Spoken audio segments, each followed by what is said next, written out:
Good morning, children. So we'll start with the biology class. So the last class we studied about human health and diseases, isn't it? So I taught you about what are called as diseases, what are the different types of diseases caused by various pathogenic microorganisms, different types of diseases that is being caused by various types of pathogenic microorganisms. And we studied about health. What is meant by health? And what are the various agents that causes the diseases? Various agents I have listed out, and I have written on the board also the various agents that causes the diseases. Today in detail we will study about the diseases. Okay, so that way I made a tablet column, and I have mentioned the various diseases and the causative organisms also. Apart from the causative organisms, I have told you that mode of transmission we have to study. So disease, causative organism, then mode of transmission we have to study. Next to the mode of transmission, in what way it causes the disease, how the infection occurs, isn't it? In what way the disease is being caused, it spreads, isn't it? That we have to study. And what is the incubation period, and what are the clinical manifestations of the symptoms. And if at all if we have the diagnostic procedures, then the diagnostic procedures also have to be studied.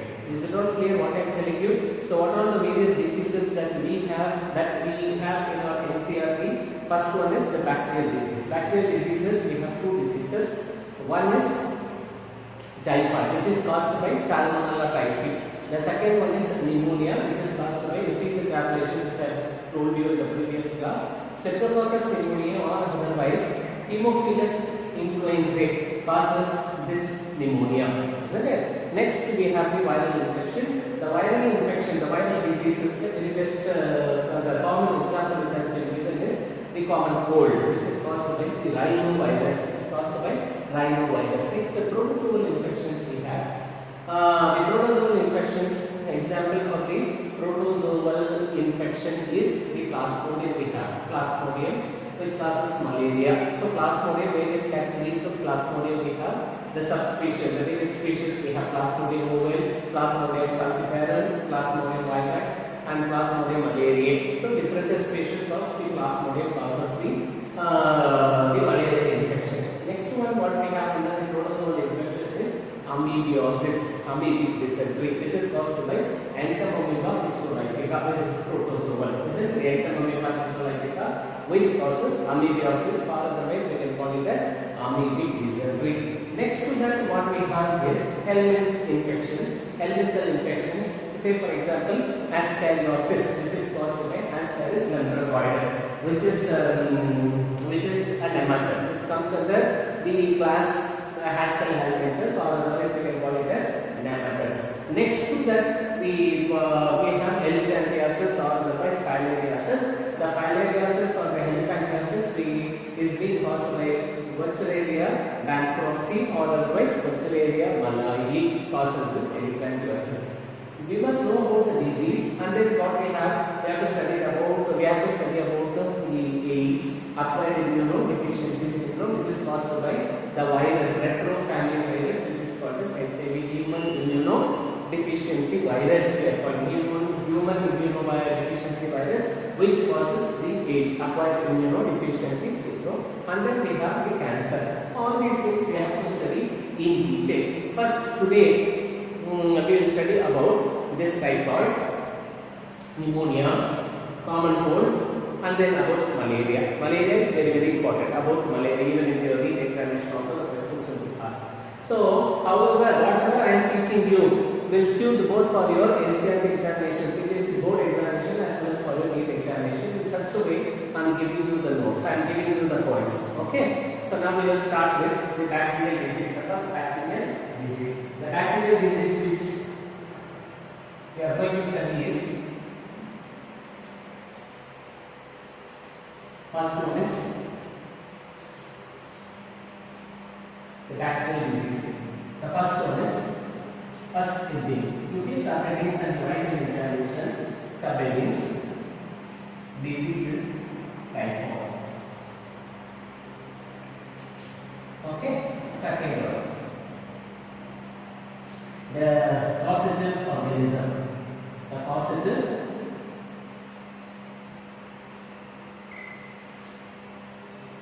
causative organism is Salmonella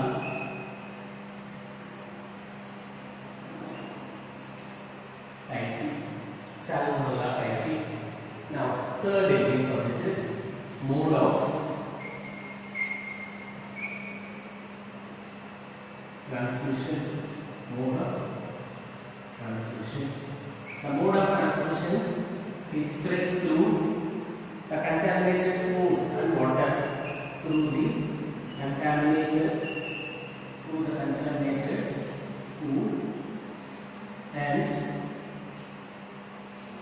through the contaminated food and water the infection spreads. Okay, the pathogen spreads. Now, fourth one, what are the symptoms?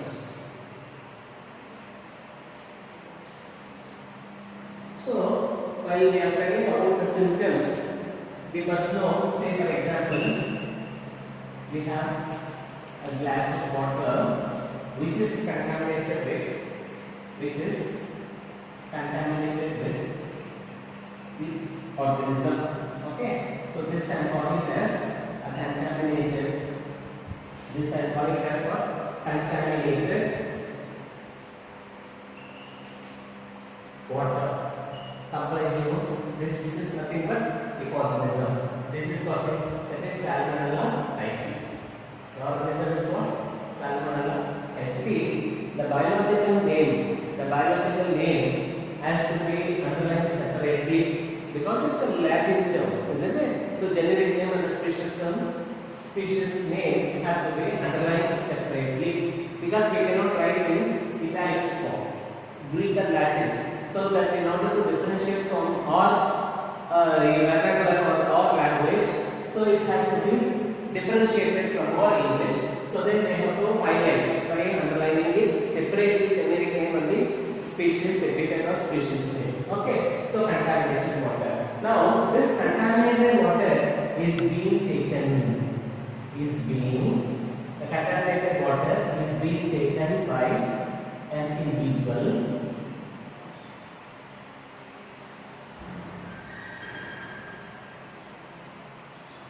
Is being taken by an individual. Okay. Now simply I am drawing. This is not given you in the textbooks. So just like that I am showing you in the diagram. Go. Now what happens? The contaminated water is taken by the human being. This is a visible region, or otherwise we can call it as the digestive tract.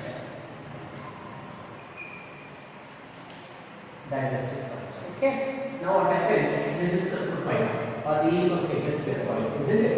Now this water along with the organisms enters into the stomach and it enters into the duodenum. Then it goes and attaches towards the large intestine, the intestinal region. Okay, when this is the extreme condition. So the stomach level model, then what will happen? There will be stomach ache. So whenever the stomach pain is there, then automatically it leads to the constipation. When it leads to what? Then it leads to constipation. So severe stomach pain. Severe stomach pain will be there and there will be constipation. Then whenever there is a constipation, it leads to loss of appetite. Isn't it? Loss of appetite. When there is a loss of appetite, then it leads to fatigue. And even leads to nausea, vomiting sensations. Isn't it? These are various clinical symptoms. Now you see what happens. This organism, microorganism, paved its way into that of the large intestine, and it has started accumulating towards the epithelial layer of the large intestine or the small intestine, whatsoever it is. Then once it gets invaded into the intestinal region, then it will start to rupture the wall layer of the intestine. So the wall layer will get ruptured like this. The wall layer will get ruptured.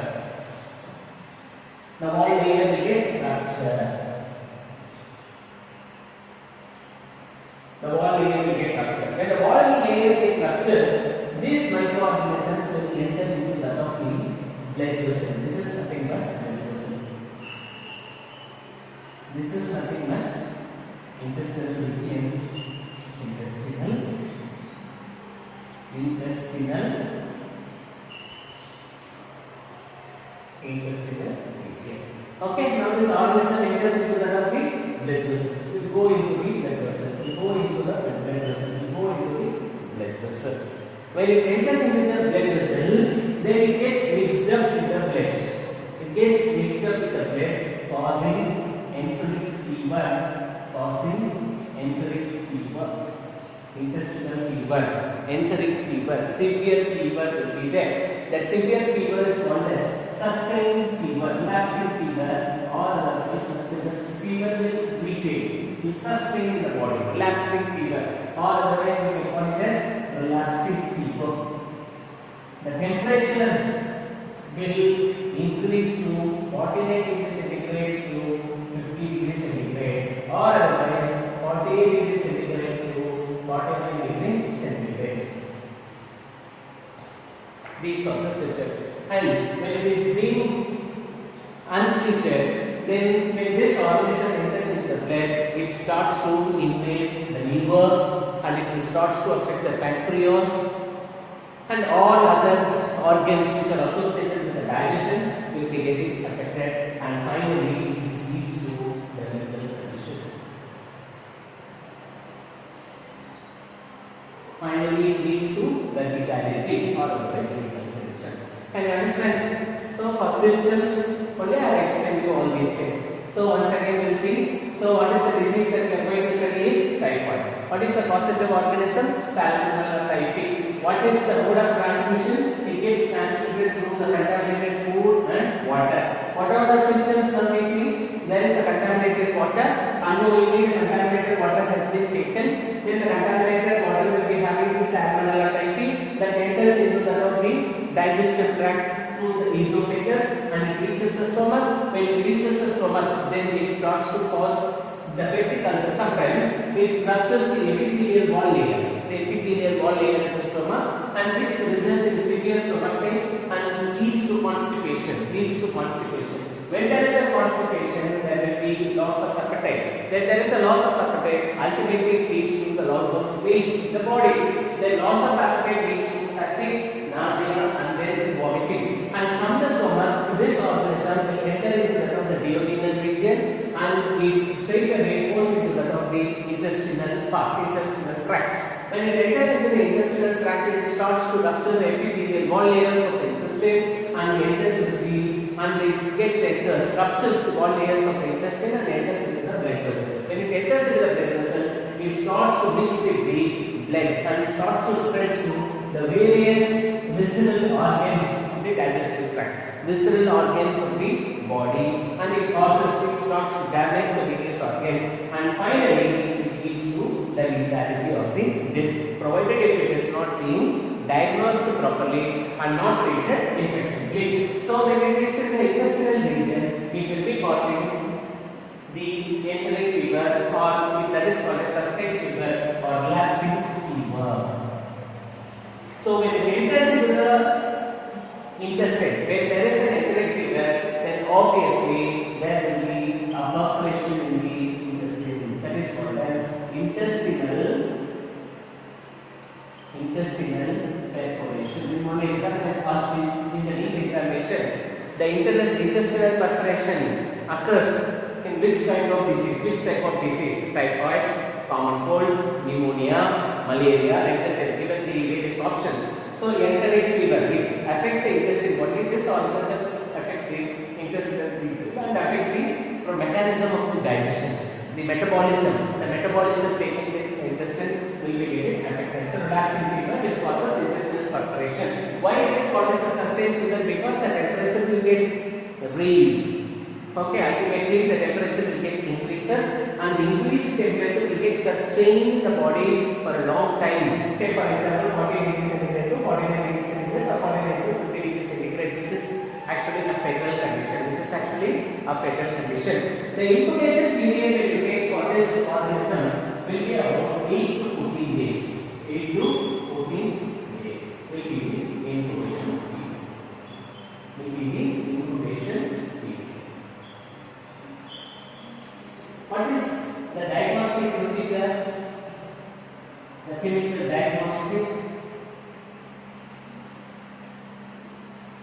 or diagnostic procedure. What is the diagnostic procedure?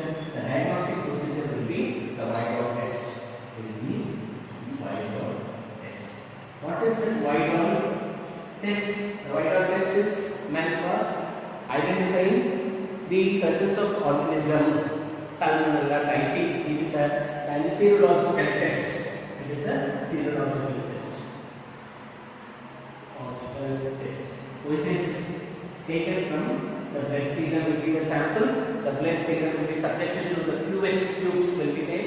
The Widal tubes, the cuvettes we used to call, and we will the sample, that is the serum which has been taken from an infected person will be subjected to the cuvette test. So it gives rise to the formation of positive or the negative. If it is a positive, then we can confirm the person has got infected with Salmonella typhi. So he has got typhoid fever, endemic fever. These are there. How it can be controlled or how it can be prevented? The prevention.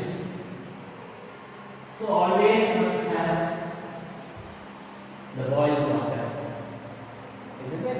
So we cannot take contaminated food. Even if we are going to take any vegetables or the fruits from the shop, we cannot take the fruits just like that. What will happen? The microorganisms like Salmonella typhi, which is being present on the surface layer of the fruit, will get entered into our body. It's a contamination, isn't it? Because it is exposed outside. When it is being exposed outside, there is the chance of getting contaminated with the disease-causing pathogenic microorganisms. So it should be washed thoroughly. The food material should be kept closed. It should not be kept open. So it should be cooked to an extreme temperature. So then the microorganism will be getting killed at the temperature, the higher temperature. So these are some of the precautionary measures that can be adapted in order to overcome from the infection of these microorganisms. Understood what I am telling? So what is the disease? What is the positive organism? The mode of transmission? Then the symptoms. So for the symptoms, I will explain you how the symptoms occurs. Then see, if there is a stomach pain, immediately we can go to a doctor. But what the individuals will think because of some indigestion in the stomach, because of some other reason, the stomach ache occurs. So that is not correct, and we also cannot take any medication without the consultation of a proper physician or a doctor. They have to go to a doctor. Suppose if the stomach pain persists for 1 or 2 days, then immediately we have to go for the testing, the blood sample. We have to give the blood sample and it has to be tested for the presence of microorganisms. Then we can prevent the microorganism invading the intestinal region. Isn't it? Then again what will happen? If it enters into the intestinal region, there will be a sustained fever. Again the condition will become worse. Okay? So this is for the bacterial disease. The first one, that is typhoid. So when the question is being asked from the typhoid, I hope you can write in detail. Next what we have is pneumonia.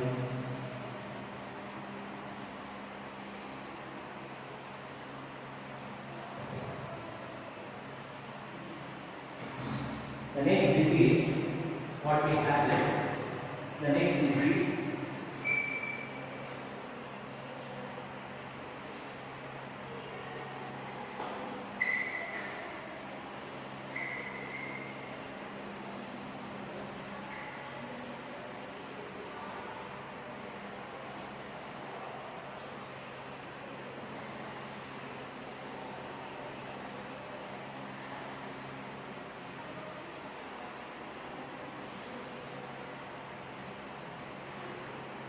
The next disease what we have is pneumonia.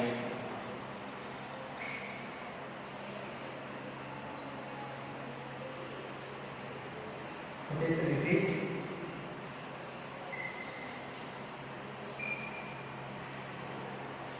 What is the positive organism?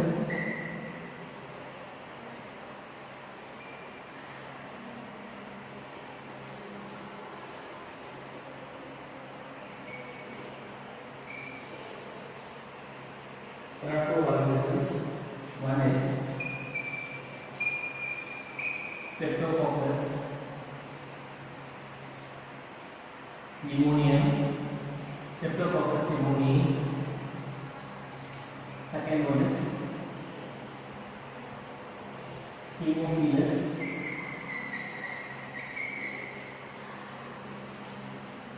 influenzae. These are the two organisms which causes pneumonia. These are the two organisms. What is that organism? Streptococcus pneumoniae. The other one is Haemophilus influenza, which is the bacterial, bacteria that causes the infection. That infection is called as what? The infection is called as pneumonia. That infection is called as what? Pneumonia. Now, coming to the mode of transmission, how this infection, that pneumonia or this organism get transferred, we will see. The mode of transmission for the pneumonia is, it is a droplet infection. The infection is called as what? The infection is called as a droplet infection. What is that droplet infection? It is an airborne disease. It is an airborne disease. It is a communicable disease.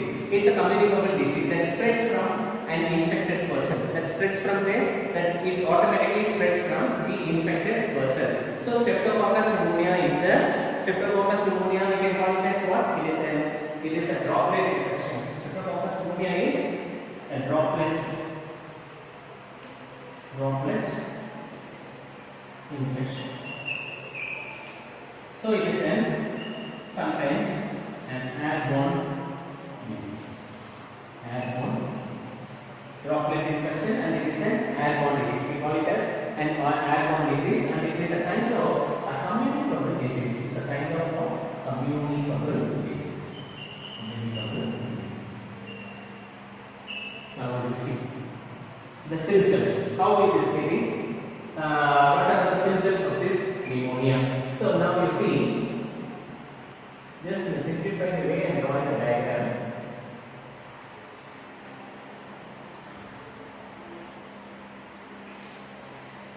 And this is windpipe. You can take it as trachea or otherwise bronchitis. And this is alveoli. And this is a blood vessel. Okay. Now airborne. So obviously it should enter into the respiratory tract. Whereas we studied about typhoid, digestive tract, isn't it? It is a water and foodborne. Water will not enter into the respiratory tract. So this is a respiratory passage or respiratory tract. Respiratory tract. Respiratory tract. So respiratory tract will be comprising of larynx. So larynx leads into that of a trachea, and trachea will be bifurcated into two different bronchi, and these two bronchi will be leading into that of the lungs. And inside the lungs there will be an alveoli or alveolar sac will be there. Air sacs will be present where the gaseous exchange, diffusion of gases takes place. That is the mechanism, isn't it? Respiratory mechanism. Now by entering trachea. So what happens here? The contaminated air. So the contaminated air,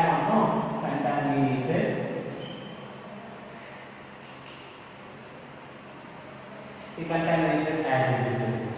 So through the contaminated air, this organism, the pathogenic organism, Streptococcus pneumonia, Streptococcus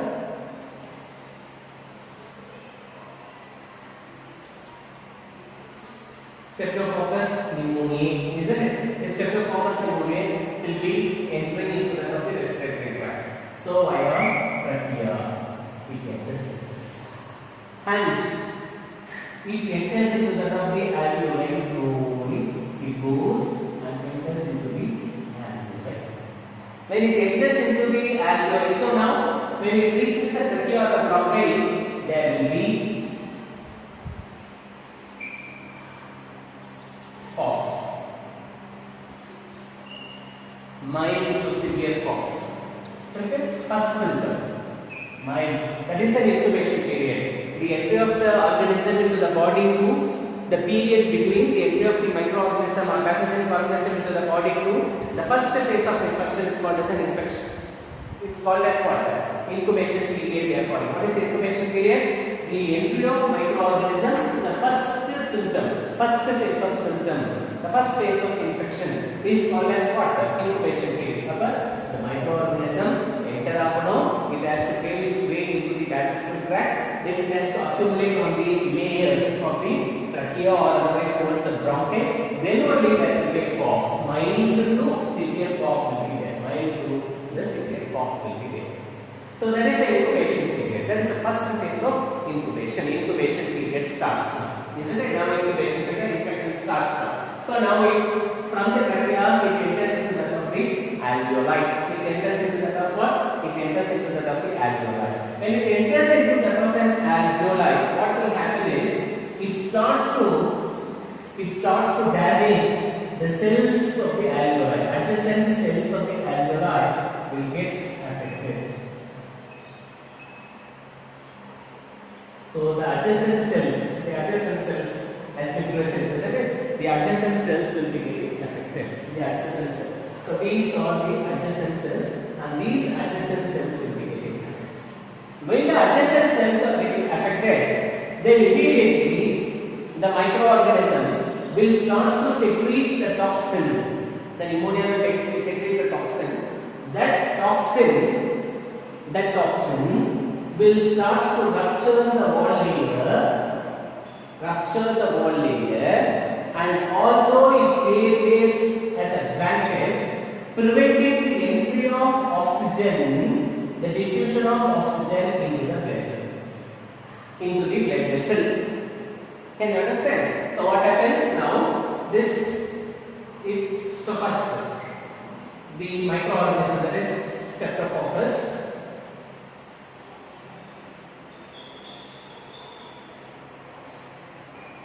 enters respiratory tract.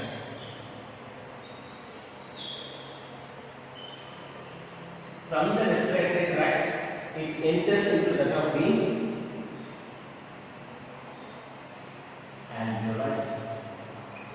When it enters into the alveoli, it damages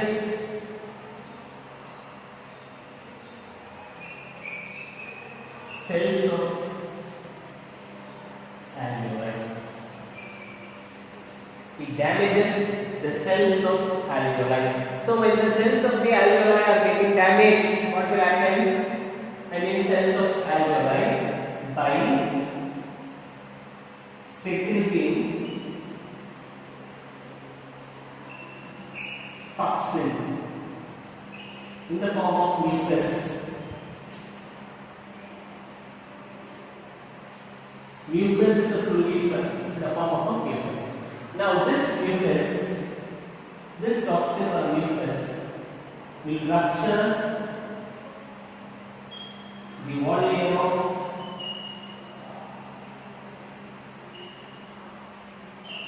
alveoli. Also prevents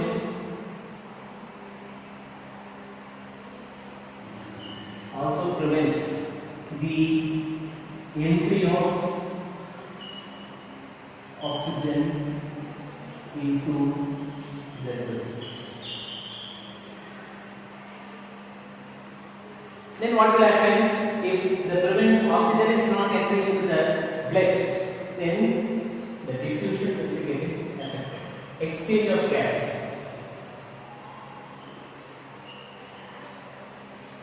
Exchange of gases will be getting affected. When the exchange of gases will be getting affected, what will happen? The deoxygenated blood will start to circulate inside the body. Now what happens? The deoxygenated blood, because oxygen will enter into the blood, so blood will start to go through the body, isn't it? So what will happen? The deoxygenated blood will be getting circulated inside the body.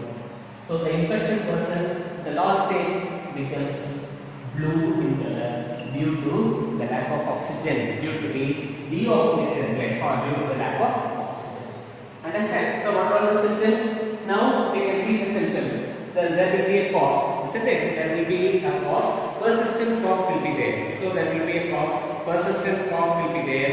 Then there will be breathlessness, chill, fever, and headache will also be persistent. So what are the symptoms? There will be a cough.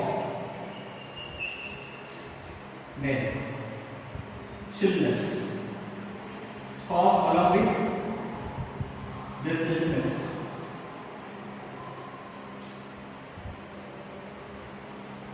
Then there will be a fever, isn't it? There will be a fever. So these are the various symptoms of pneumonia. Once again, shall we revise about pneumonia? So what are the things? What is a disease? Now we are studying about disease. That is what is pneumonia. What is a positive organism? The positive organism is Streptococcus pneumoniae, Haemophilus influenza. What is the mode of transmission? It is spreads usually through the droplets. It's an airborne disease, or otherwise it is a communicable disease. Communicable disease that spreads from one person to an infected person to another person also. Then what are all the symptoms? So the symptoms only detailed explanation I have given. What happens? The contaminated air comprising of Streptococcus pneumonia enters into the respiratory tract of a human being. When it enters into the respiratory tract, it starts to accumulate on the epithelial layer of the trachea or otherwise on the bronchi. When it gets attached towards the trachea or the bronchi there, the first symptom under such as a cough and some kind of breathlessness also will be there. The cough will be mild to severe, and later it takes its way, invades the alveolar region, alveoli. Okay, where the diffusion or gaseous exchange takes place. Oxygen has to enter into that of the blood vessel, and the carbon dioxide has to be transported from the blood vessel into that of the alveoli. So, like that type of gaseous exchange will be taking place. Now, what happens is oxygen. Now, what happens is pneumonia, Streptococcus pneumoniae, microorganism. The pathogenic organism from the trachea it enters into that of the alveoli. Then it gets attached towards the layer of the alveoli. When it gets attached towards the layer of the alveoli, it starts to destroy the adjacent cells of the alveoli by secreting a toxin. The toxin will be the form of mucus. Okay, so the mucus will form a layer throughout the alveoli, so that prevents the diffusion of oxygen from the alveoli into the adjacent blood vessels, where the blood has to get purified. It has to take the oxygen and has to become an oxygenated blood, and the carbon dioxide will be there in the deoxygenated blood that has to be diffused into that of the alveoli. Such type of gaseous exchange will not take place due to the presence of a toxin in the form of a layer through the alveoli. Okay, so this is an extreme condition where complete suspension of the gaseous exchange takes place inside the body of a living organism. Then the deoxygenated blood spreads throughout the body. When the body becomes blue in color, it leads a fatal condition or otherwise lethal condition to a human being. Understood? This is about pneumonia. This is about pneumonia. So the symptoms, cough will be there, chillness will be there, again there will be a fever and breathlessness will also be there. What is the prevention? The prevention is breathing the individual. We cannot spit the saliva wherever we see, and even if there is a phlegm, that phlegm has to be disposed properly into the restroom, and we have to use the proper antiseptics and all. We have to clean our body, we have to use the proper clothes, and we have to use only a proper hot drinking water, and we cannot be in a pollution zone, pollution area. So all these things will create a prevention or the precautionary methods to prevent ourselves from the invading of the microorganism, from the invading disease causing microorganisms. That is what pneumonia. Okay, so first what we have studied, Salmonella typhi causing typhoid which affects the digestive tract, pneumonia which is caused by Streptococcus pneumoniae, and Haemophilus influenza which affects the respiratory tract of an individual, which affects what? The respiratory tract of an individual. Okay, now we will get into the next one is the viral infection. Under the viral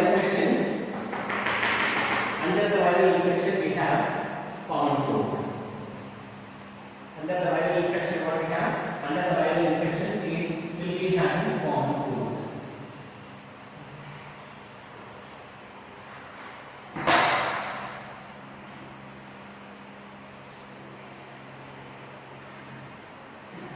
It's not a bacterial disease, it's a viral disease.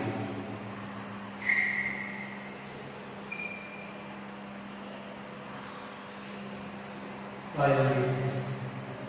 Diseases common cold.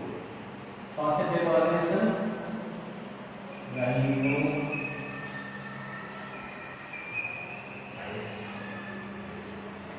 Transmission from infected person. Again, it is an airborne disease.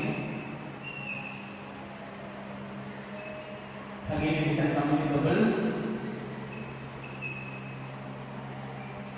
and through the droplets. Rhinovirus. So, the group of virus belonging to the rhino family causes this infection. Rhinovirus. Rhino family, rhinovirus. Okay. So, this is very easy. This rhino family. So, rhino means nasal. Rhino means what? Nasal region. Nasal nostrils. Nasal region. So, what are the symptoms? The incubation period will be for 3 to 8 days. The infection will be prolonging from the incubation period here. For incubation period 3 to 8 days. 3 to 8 days. So, now coming to the symptoms. What are the symptoms will be there is the first one is nasal condition.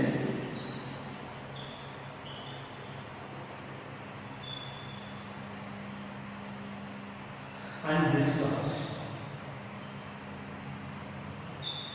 Nasal condition and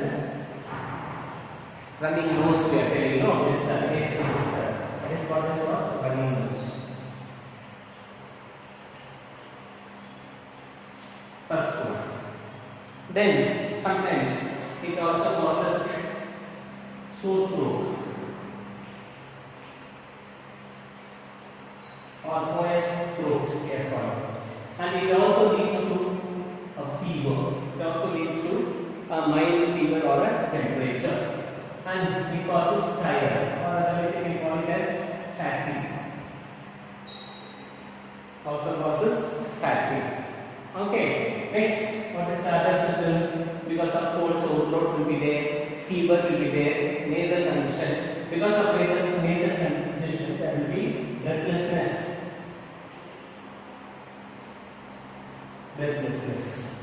Then, so extreme condition, it causes accumulation of phlegm, sputum, accumulation of phlegm,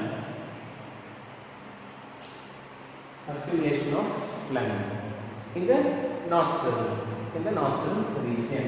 So these are the various symptoms of the common cold. How it can be prevented? By having disease-free zone, healthy and hygienic body, healthy and hygienic environment surroundings, so we can prevent from this rhinoviral infections. Okay, from the rhinoviral infections.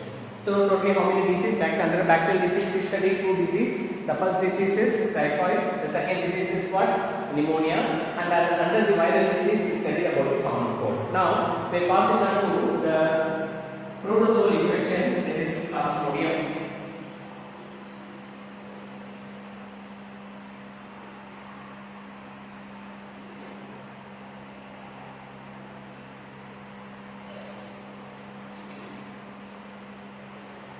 The protozoal infection what we have is Plasmodium. We will pass it on to the next disease, that is what? Plasmodium.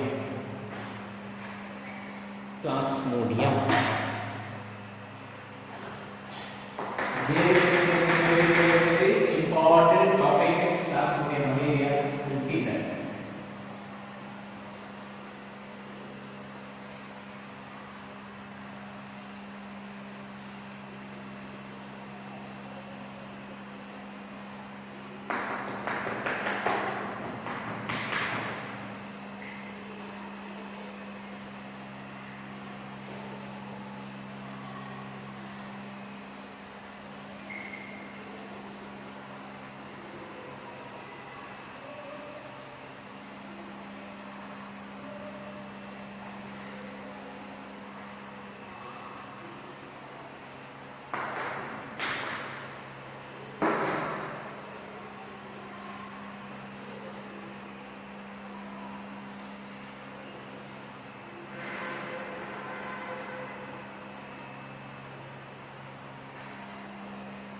What is the next disease?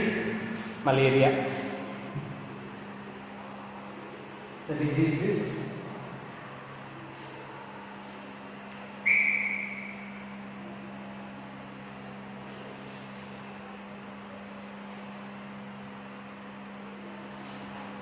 is called as what? Malaria. And the causative organism.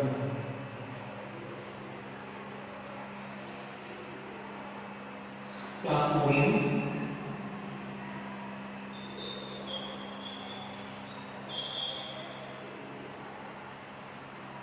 Vivax. Plasmodium vivax. Plasmodium tuvae.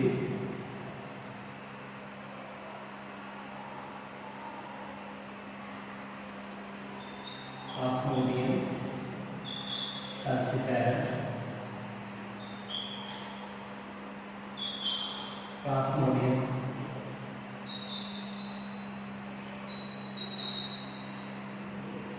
malaria.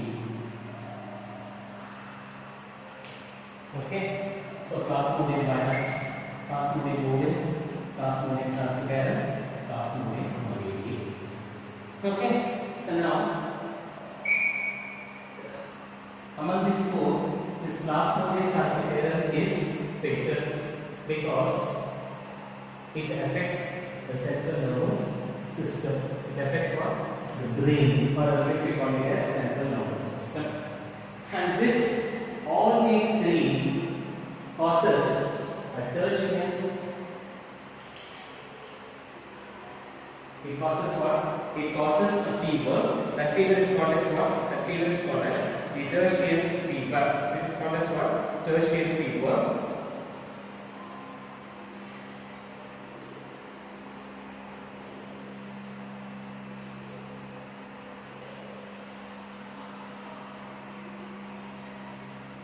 Tertiary fever, and this Plasmodium malariae that you take, it is causes a quadrant fever.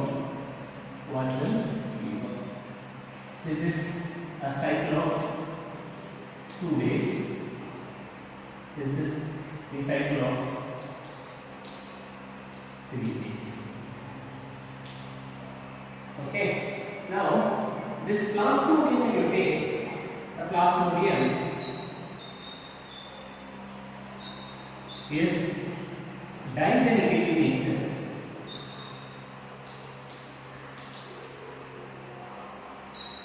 What is a digenetic? Digenetic means it needs to host organism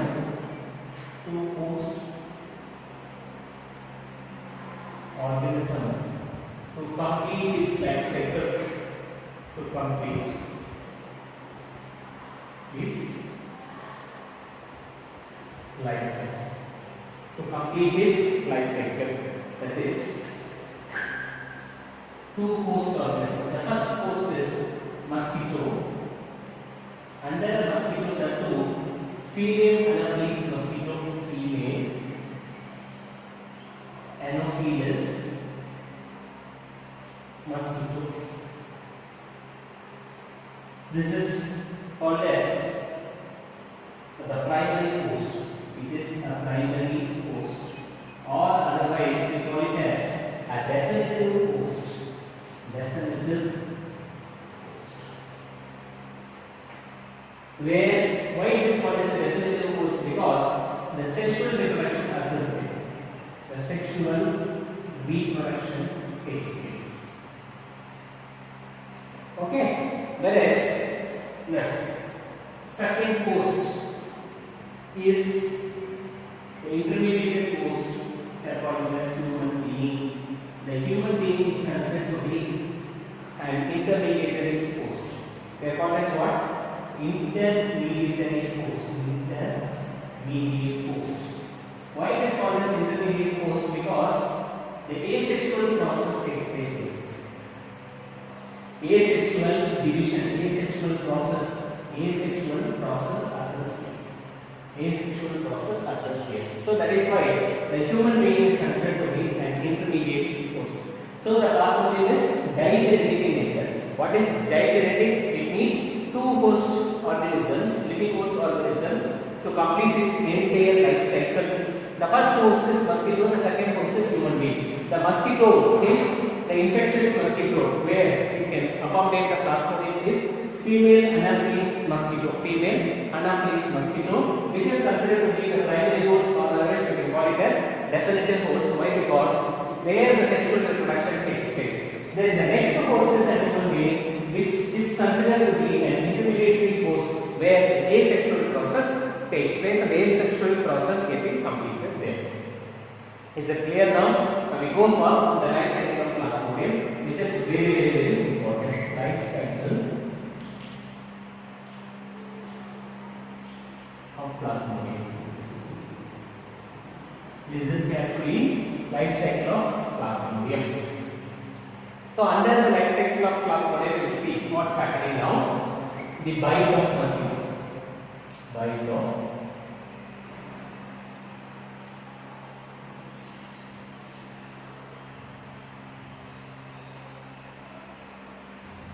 Bite of mosquito.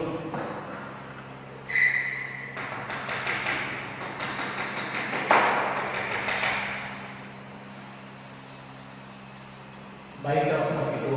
So, when the mosquito bites,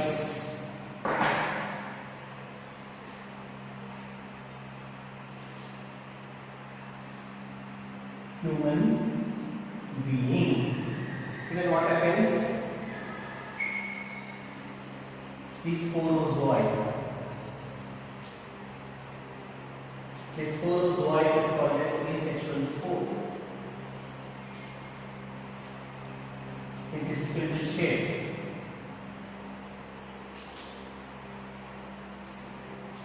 It is present in the saliva of the mosquito.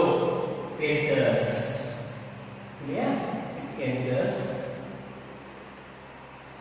into the body via blood. Spindle shape as told you. So that is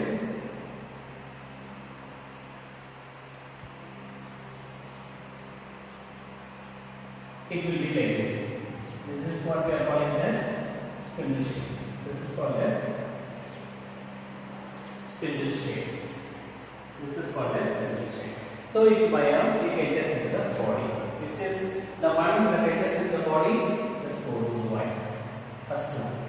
The sporozoite enters. Okay. Now it enters into the body. Now this sporozoite through the blood will be entering into the of and hepatic cell enters into hepatic cell.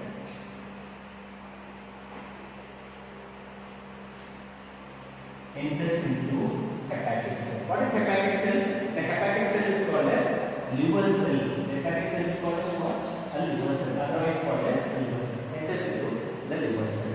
When this sporozoite enters into the liver cell, then it becomes circular.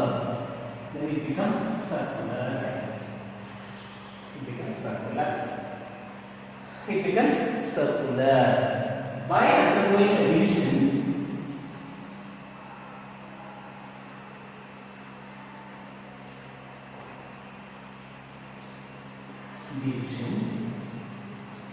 called schizogamy. Asexual. Schizogamy is considered as an asexual division.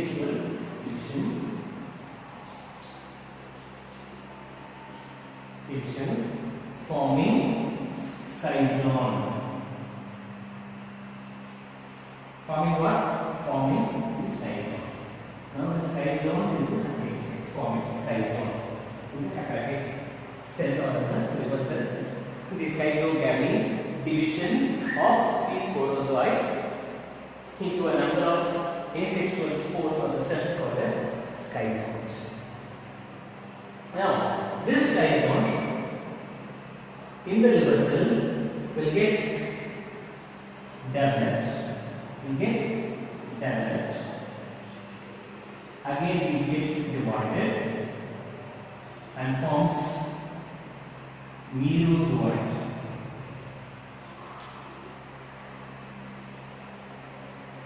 And it forms what? And it forms merozoites. We are calling it as what? Merozoite.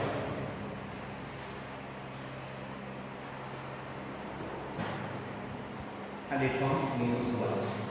Okay. Now this merozoite is getting formed. So it will be like this. The liver cell. This is nothing but a liver cell. The merozoites. This is merozoite. Now this liver cell will get ruptures. So that is rupture of liver cell. So now what happens?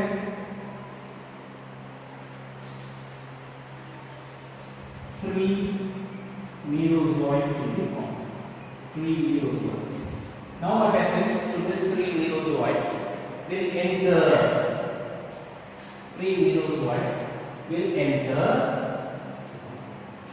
into erythrocytes. That is RBC, red blood cells. It enters into the erythrocytic cells. It enters into an erythrocytic cells. When it enters into an erythrocytic cells like this, it's a bicarb chain, no? So erythrocytic cells will it enters. There it forms a ring marrow bands towards a way. So like that it will be. This is called as a signet ring stage.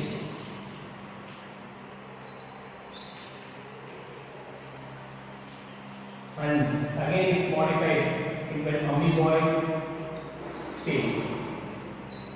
During this stage, it produces a toxin called chemozoin. I will tell you why chemozoin is getting, how chemozoin is getting formed. Produces a toxin called as chemozoin, which is responsible for causing an infection. That is what we are calling as a fever. So signet ring stage, amoeboid stage. Now what happens? After attaining maturity, these merozoites will undergo a stage called as gametogony, or otherwise you can call it as gametogenesis. Booklet data here. So I am giving you in a detailed way. Definite question will be there for your NEET examination and for your board examination also from this life cycle. Okay, the questions and then possible questions that have been asked, based on that I am giving you the life cycle. Okay, so gametogenesis. So as a result, the rupture of RBC takes place. Rupture of RBC. That is what?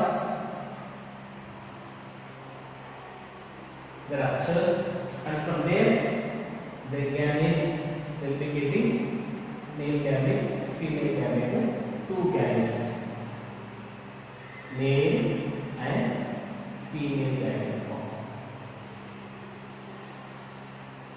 Female gametes. Okay. Now this enters into the mosquito.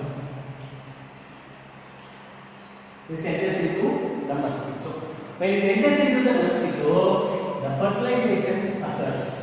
What's happening? The fertilization occurs. Where the fertilization is occurring? In the gut region of the mosquito. In the gut region. So as a result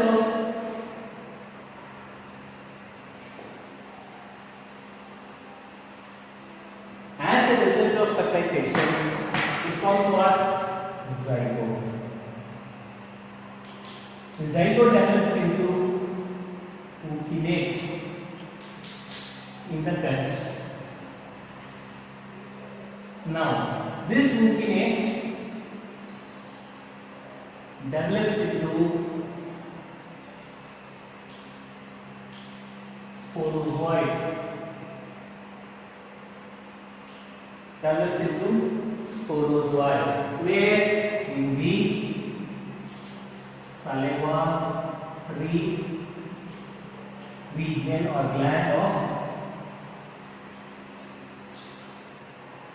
mosquito. Okay, now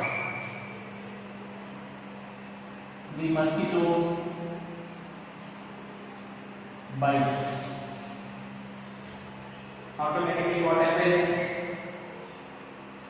The sporozoite bites. This is the life cycle. Here you see, carefully you see this phase. So this phase to this phase, we call it as asexual phase, which takes place inside human. So this is called as sexual phase, takes place inside mosquito. And similarly you see from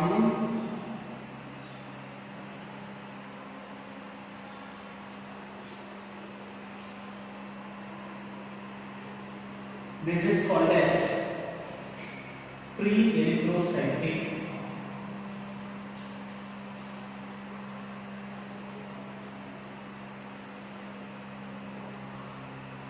stage, and this is called as erythrocytic stage.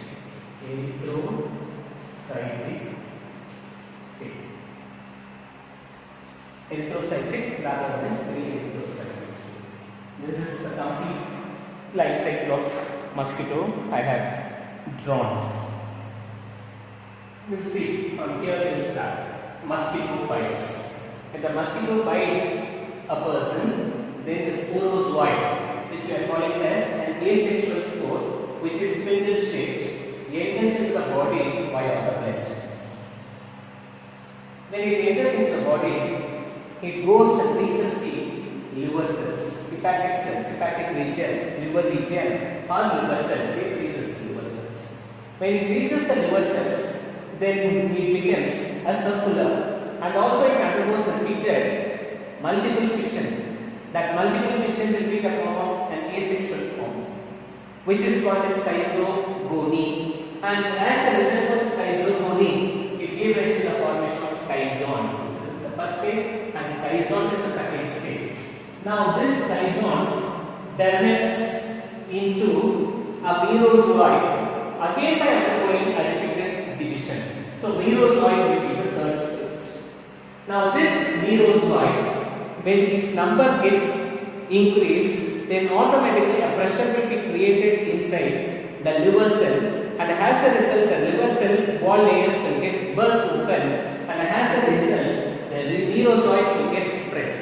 And this merozoites, when it gets spreads, it enters into the erythrocytic cells or otherwise red blood cells. This free merozoite enters into the of an erythrocytic cells or otherwise we are calling it as RBC. When it enters into the RBC, it takes all the nourishments and it changes its morphological pattern in the form of a signet ring stage or otherwise an amoeboid stage. When it attains a full maturity, once again a division, asexual division takes place, and as a result, it gives rise to the formation of male gametes and female gametes. That stage we are calling it as gametogony or otherwise gametogenesis. That stage, the division, the formation of gametes or called as gametogenesis. The division of the RBC cell layers cells in order to give rise to the formation of a male gamete or the female gamete is called as gametogony. Is called as what? Gametogony. So when the gametes are getting formed, the rupture of RBCs will be taking place, and the split of male gametes and the female gametes takes place. Once again, when the mosquito comes and bites, then it sucks the blood. Along with the blood, the male and the female gametes will also enter into the gut region of the mosquito. When it enters into the gut region of the mosquito, the male and the female gametes of these plasmodium will undergo fertilization in the gut region. After the fertilization, it gives rise to the formation of the zygote. The zygote will also occurs, formation of zygote also occurs in the gut region. Now this zygote will undergo a developmental stage called as ookinete. Ookinete, the gut region. Now again the ookinete will be getting developed into a sporozoid. From the gut region of the mosquito, it comes to the salivary region, salivary gland of the mouth region, salivary gland region of the mosquito, where the ookinete will be getting transformed into an spore, asexual spore, that is called as a sporozoid. Now when this mosquito with the saliva having the sporozoid bites a person, healthy person, automatically it incorporates the sporozoid presently in its saliva into a healthy person. Again the sporozoid enters in the body of a human being and the cycle continues like this. This is how malaria process. This is the occurrence of malaria, and where the infection, the fever, severe fever will be there. That fever is called as recurrent fever. The fever, malaria fever, we call it as a recurrent fever. We are calling it as what? A recurrent fever. Typhoid fever is called as relapsing fever or sustained fever. Whereas the fever occurs because of malaria is called as recurrent fever. Recurrent fever, evening there will be a fever, night there will be a fever. The sweats will be there, chillness will be there, shivering will be there. These are various symptoms of malaria. Again, this malaria, when you take the fever, it persists for long days, long time, unless until the plasmodium, presence of plasmodium is traced or identified. The persistency of this fever will be occurring inside the living organism. And the main fever in the cycle, in the region the fever third, then fourth stage the signet ring stage, amoeboid stage, fifth the gametogenesis. In the 5 stages is there. 5 stages like the fourth stage, the signet ring stage or otherwise amoeboid stage formation, where there will be a formation of chemozoid. What is that chemozoid? You know the erythrocytes. The red blood cells consist of hemoglobin. This hemoglobin will get ruptures. The hemoglobin will get divided or it will get broken down. When it gets ruptured or broken down, it has heme. The other part is called as a globin part. The other part we are calling it as a globin, which is a protein part. This protein part will be utilized by this for the development of the gametes. Okay, this merozoids after entering into the RTC, it utilizes the globin part. It ruptures the hemoglobin and it will be utilizing completely the globin for the development of gametes. Male gametes and the female gametes has to be formed. For that globin, the protein part will be utilized. Only this heme will be there. The heme is yesterday in chemistry I taught you. Heme. Hemoglobin contains iron. Iron is a central metal atom or an ion. It contains a porphyrin derivative. Chlorophyll. Chlorophyll contains magnesium. Vitamin B12, cyanocobalamin, contains copper. Yesterday in quantitative chemistry I taught you, and same thing is repeated here. Hemoglobin contains what? Iron. Iron is there. Iron is present. So this iron alone, without hemoglobin, then what will happen? The consistency of the iron will get increased. So yesterday again I taught you in the applications of coordination compounds to last in case of medicine lab, various chelating agents are also used in order to remove the heavy metals toxicity in the body. Another accumulation of heavy metals like iron, copper, that is penicillin, chelating agents. So one more chelating agent is this ferric oxide B. Two chelating agents. So again the ionic concentration, whatever ionic concentration is needed, but more than the concentration, more than the above concentration, the iron is going to present inside the body. Then it produces a toxin. The accumulation of the iron produces a toxin called as hemozoin. That hemozoin causes severe recurrent fever. Severe fever. That fever will be the form of recurrent. Okay, it's called as what? A recurrent fever. So signet ring stage or amoeboid stage, which is present inside the erythrocytic cell, produces a toxin called as hemozoin. That is responsible for the formation of fever. How this hemozoin is getting formed? Hemozoin is nothing but the accumulation of iron. From there, the accumulation of iron is getting produced for the hemoglobin. Hemoglobin gets broken down by means of what? By means of this merozoitic cells. Merozoids. So as a result, what's happened? The heme portion will get separate and globin will be getting separate. The globin is a protein which will be utilized completely by this merozoids to undergo a process called as gametogony or gametogenesis to produce male and the female gametes by the rupture of what? RBCs. And this hemoglobin, heme part, which is an iron-containing phosphoric derivative, this accumulation of iron takes place, which results in heavy toxic nature, heavy metal toxicity, elimination of formation of hemozoid that causes fever.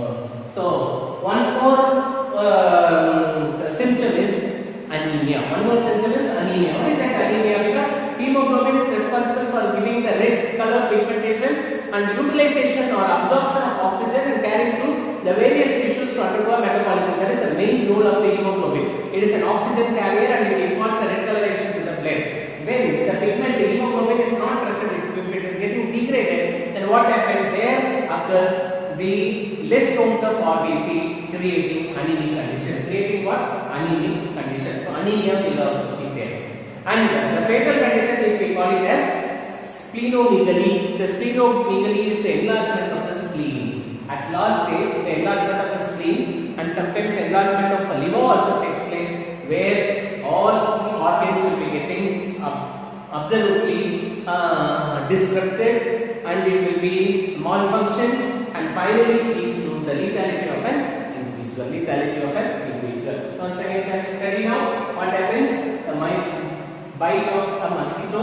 So when the mosquito bites the sporozoite, which is an asexual spore, which is a spindle shape, enters into the body by a blood. When it enters into the body, it reaches the hepatic cells or otherwise a liver cell.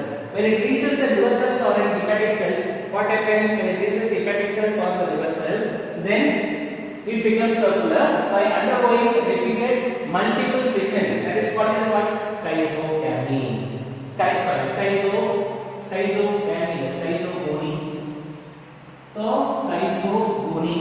Schizogony, and as a result, it gives the formation of schizon.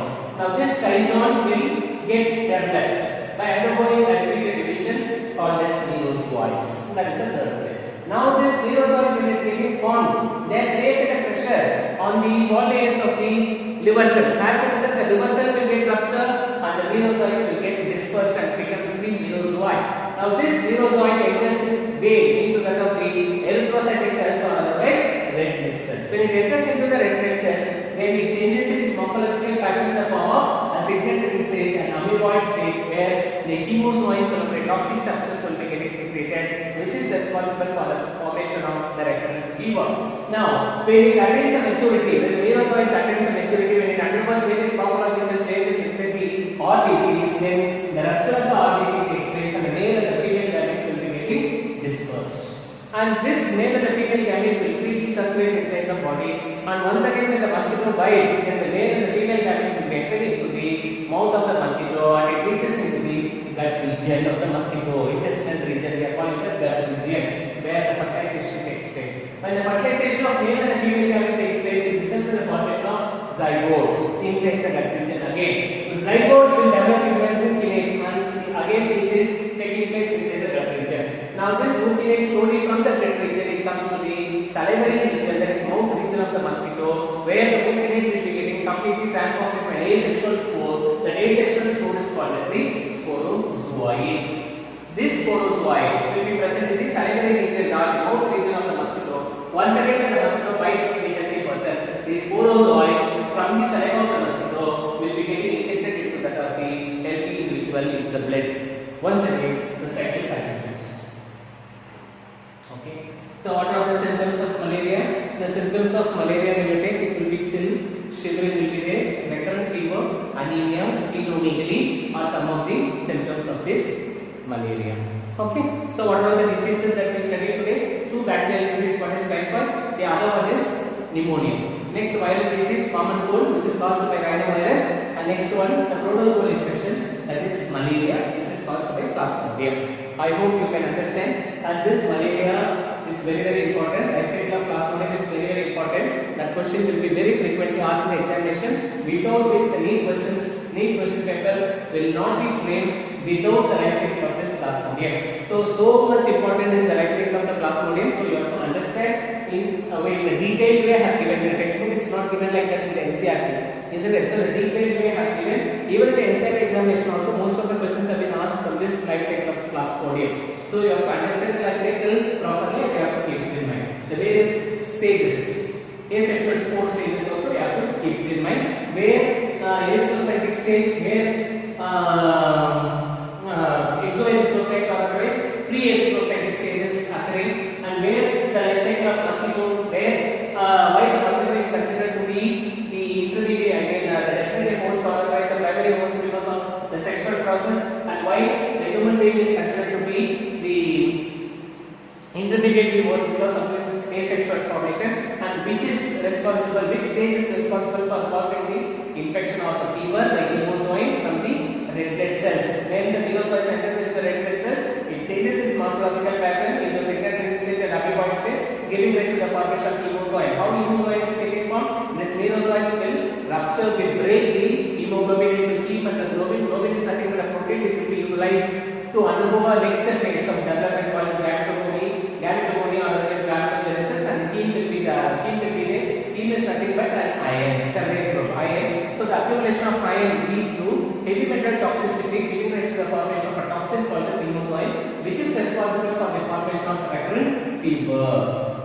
Understood? Hope so you can understand. And tomorrow we will start with ectoamoeboids like amoebiosis, elephantiasis. To study even AIDS disease also we will study in the next class. Okay. Thank you very much. Study well. Very, very important. All these topics. Like a story you have to study. Okay. So thank you.